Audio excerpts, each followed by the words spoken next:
네, 안녕하세요. 반갑습니다. 한국사 문동일입니다. 자, 한능검 찍기특강. 네, 오늘 이어가겠습니다. 주제는 16세기 쪽에, 16세기 무렵의 4대4와 순서고요. 지금 출제되는 비중은 80%예요.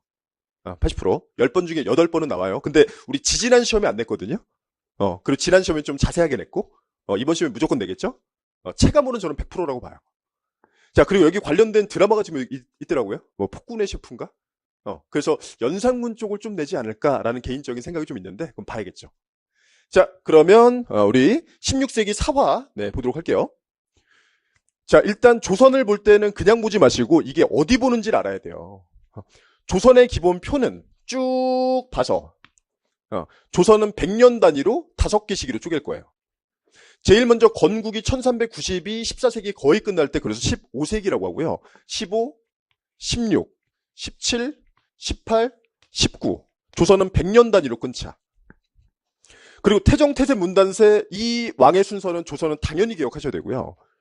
그리고 저는 분기점을 봐야 된다고 봐요. 그 분기점이 뭐냐? 15, 16 넘어갈 때 중종, 그 다음에 광해군, 그 다음에 숙종, 그 다음에 순조. 앞글자 쭉 따서 중광숙순.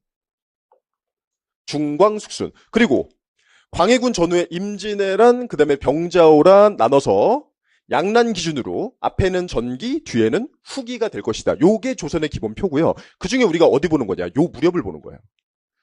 자, 근데 사화가 나오게 된 분위기를 봐야죠. 그냥 사화만 딱 보면 안 되지. 그죠? 자, 그래서 일단 조선의 15세기는 급진파 사대부, 혁명파 사대부 그들이 중앙으로 올라왔다. 관악파, 훈구라고 하고요. 왕의 입장에서 훈구가 너무 세. 그들을 견제하기 위해서 지방에 있는 살인들을 끌어올리는 거예요. 그 처음 끌어올려온 시점이 성종 때고요. 그때 올라온 대표적인 인물이 누구냐? 김종직이에요. 그래서 김종직과 김종직의 친구들, 비슷한 사람들, 그 제자들, 문인들 해서 저는 이른바 김종직 같은 사람들 해서 성종 때 김종직들, 김종직스가 진출했다라고 해요. 그러면 김종직스가 진출해서 훈구랑 싸우겠죠? 그럼 처음에 누가 이길까요? 당연히 고관을 장악하고 있는 훈구가 이기겠죠. 그 과정에서 싸움 과정, 여기서 사림이 피해를 본다고요. 그걸 사림이 화를 입었다 해서 사화라고 하는 거예요. 그게 총 4차례입니다. 다시 15세기는 관악파 훈구의 시대. 근데 사림을 끌어올린다. 성종 때 김종직 같은 사람들, 김종직스 올라와서 싸움이 벌어져. 4차례 무갑기을 해서 4대4화 딱 여기고요. 여기가 출제 비율이 지금 80%예요. 그럼 여기서 시험 문제 유형은 어떻게 되냐? 자, 먼저 첫 번째 4대4화의 순서인데, 그냥 순서보다는 한능검은 뭘 좋아하냐면 다음 칸에 넣어보세요. 다음 사이에 뭐가 있죠? 이런 식으로 출제하는 걸 좋아해요. 그 다음에 두 번째 순서 안에서 우리가 확인할 게 인물 문제가 하나 있는데, 인물 문제는 뭐 누구냐? 뭐 거의 사람인데 조광조입니다. 네. 한능검에서 인물 줄 때 사료보다는 인물의 키워드를 주는데, 조광조는 호를 알면 굉장히 편해요. 그죠? 조광조는 호가 뭐냐? 조광조는 지읒이시죠? 지읒. 호는 지읒. 정암 조광조라고 하고요. 이 사람의 정책을 볼 거예요. 그죠? 자, 그리고 4번의 사활을 거치고 결국에 사림이 중앙을 장악한다. 그런 다음에 그들끼리 갈리는 게 붕당이고요. 그래서 붕당 정치가 쭉 이어질 거고, 우리는 여기 보고 있습니다. 지금 여기에 순서를 보자라는 거. 자, 그러면 4대4화는 일단 두 문자를 따야 돼요. 무갑기을. 근데 가능한 배열을 저처럼 하세요. 어떻게 배열할 거냐? 자, 배열은 자, 무갑. 그 다음에 기을. 왜 이렇게 쓸까요? 그러면 무오사와 갑자사화는 둘 다 연산군 때고요. 연산군 때는 사화가 2번이나 있어요. 왜 이렇게 살림을 때려잡냐? 그러면 구체적인 스토리가 있는데, 근본적인 이유는 사화를 일으켜서 신하들의 기강을 잡는 거죠. 죽이고 유배 보내고. 자, 그럼 구체적인 스토리. 시험에 나오는 키워드. 머릿속엔 시험에 나오는 단어로 정리가 돼야 돼요. 그래야지 눈에 들어와요. 자, 그러면 연산군 때 사화가 2번이네. 무오, 그 다음에 갑자. 자, 볼게요. 자, 연산군 때 먼저 무오사화가 있다. 자, 무오사화는 뭐냐? 김종직, 아까 봤던 고인물이죠? 김종직이 조의제분을 지어요. 의제가 꿈에 나타났는데 조의를 표하는 글을 져요. 그걸 제자 김일손이 사초에 실은 거예요. 근데 의제를 죽인 게 항우인데 어린 황제가 의제거든요? 마치 구조가 단종을 죽인 세조 같다는 거죠. 그래서 이걸 훈구가 모함을 해요. 전하, 이거 보세요. 이거 보세요. 자, 김종직의 조의제문 제자 김일손이 사초에 실었는데 이거 세조대왕 디스한 거예요. 그래서 연산군이 감히 신하가 세조대왕을 디스해? 그래서 관련자들을 싹 죽인 사건이에요. 자, 키워드 뭐라고요? 김종직의 조의제문 제자 김일손이 사초에 실었다. 이걸 훈구가 세조 디스한 거예요라고 모함을 했다. 그죠? 자, 그리고 두 번째 갑자사화.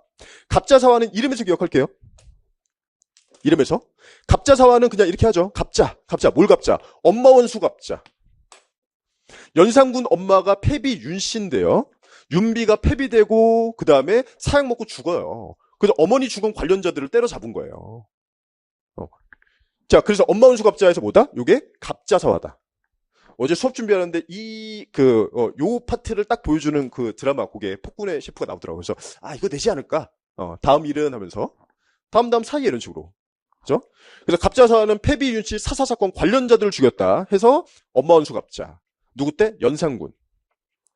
자, 근데 연산군은 이게 왕자 시절 이름이죠.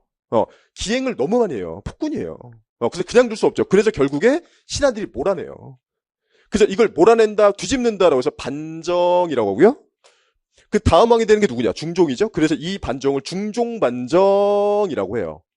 그러면 중종은 연산군이 망가뜨린 이 나라 정치를 바로 잡아야 돼요. 바로 잡아야죠. 자, 그래서 가장 파이팅이 넘치는 선비 하나를 끌어모으는데 그게 누구냐면 그게 조광조고요. 그래서 조광조랑 개혁 정치 하다가 결국에 조광조를 제거한다라는 게 바로 뭐냐? 그게 기묘사화예요. 기묘사화. 그럼 여기서는 우리 뭘 물어볼 거냐? 조광조의 개혁 정치, 그 내용을 묻겠죠. 조광조는 제가 별명을 붙였거든요. 이 사람은 불순물 하나도 없는 순도 100% 살인이에요. 그럼 무슨 주장할까 하면 살인이 할 법한 얘기. 지방에서 향촌자치, 왕도정치, 왕도정치, 언론 강화, 3사 강화 이런 얘기 막 하겠죠. 그죠? 근데 개별적으로 기억할 게 3개인데요. 쓸게요. 자, 능력 있는 관리를 과거 시험 말고 추천으로 뽑아주세요라는 현량과 중요합니다. 그리고 중종반정 공운 보니까 허위 공운, 공신록에 책봉된 게 잘못된 사람들, 허위 공운 너무 많다. 없애자. 훈구가 되게 싫어하겠죠? 공신 책봉된 게 훈구가 많으니까. 그 다음에 초제를 담당하는 소격서란 기관이 있는데 이걸 없애자라고 한다고요. 이 3개 안에서 무조건 출제해요. 그죠? 조광조, 호는 지읒, 정함, 현량과, 미운삭제, 소격서 폐지, 순도 100% 살인. 근데 중종이 필요해서 조광조를 불렀는데 너무 타협도 없고 너무 지금 깐깐한 인물이고 그리고 훈구도 싫어하고 결국에 제거하는 거죠. 근데 이게 정사가 아닌데 한능검에서 사료 줄 때 주기 너무 좋아요. 뭐냐면 훈구가 조광조를 모함을 해요. 궁궐의 나뭇잎에 꿀물, 감즙으로 글씨를 써서 뭐라고 썼는가? 뭐 한자는 쓸 필요 없으니까 뭐 주초위왕이라 쓰는데 주초위왕. 조씨가 왕이 되려 한다. 누굴까요? 조광조 아닐까요? 그래서 제거하는 거예요. 그죠? 중종도 조광조가 좀 실증이 나고 훈구는 싫어하고 그래서 결국에 제거한다. 이게 기묘사화가 되는 거죠. 그죠? 뭐 이렇게까지 기억해야 될 게 쉽긴 한데 갑자사화는 엄마 원수 갑자고 그다음 기묘사화는 조광조 이름이 좀 기묘하잖아요. 아닌가? 뭐 앞을 거도 조광조, 뒤를 거도 조광조. 기묘. 자, 그 다음에 예성윤중 인명선. 인종은 시험에 따로 내지 않고요. 그리고 명종 때 이제 을사사화가 나옵니다. 무갑기열 을. 자, 을사사화는 뭐냐? 요거는 외척 간의 다툼인데요. 인종의 외척, 그게 먼저 있었다. 대윤이고요. 명종의 외척, 요게 소윤이에요.